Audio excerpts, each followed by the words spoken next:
Lorsque nous parlons de Dieu, nous utilisons le mot personne pour montrer que le Père, le Fils et le Saint-Esprit ont chacun une personnalité. C'est-à-dire que le Père, le Fils et le Saint-Esprit ont chacun un intellect, une émotion et une volonté. Tout être doté d'une rationalité, d'une émotion et d'une volonté peut être considéré comme une personne. Ainsi, les êtres humains sont des personnes, mais aussi les êtres angéliques et l'être divin. La définition de personne ne peut pas inclure la dimension physique pour la simple raison que les êtres humains ne cessent pas d'être des personnes après la mort.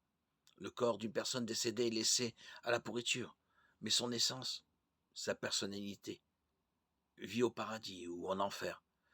Lorsque nous parlons de Dieu existant en trois personnes, nous voulons dire que l'existence de Dieu est composée de trois centres distincts d'intellect, d'émotion et de volonté. Chaque personne de la Trinité a un rôle unique dans la création et dans le salut de l'humanité. Le Saint-Esprit est unique et n'est ni le Père ni le Fils. Il opère du Père et pour le Fils.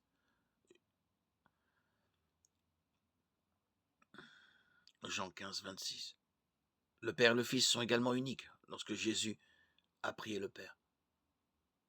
Il ne se priait pas lui-même. Luc 23, 34. Chacun est Dieu, mais chacun est une personne distincte. L'utilisation du mot personne est l'un des seuls moyens dont dispose le langage humain pour décrire ce concept.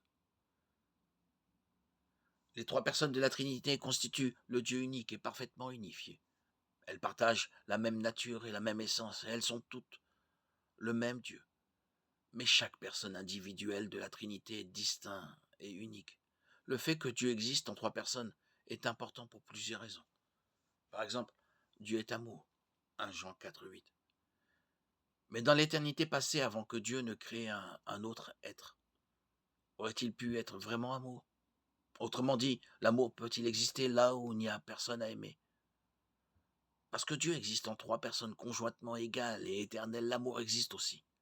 L'amour éternel a été exprimé éternellement parmi les personnes de la divinité. Le Père, le Fils et l'Esprit se sont toujours aimés. Et donc, l'amour est éternel. Après avoir mis de côté l'idée qu'une personne ne peut être qu'une personne humaine, on comprend mieux qu'il puisse être affirmé que Dieu existe en trois personnes.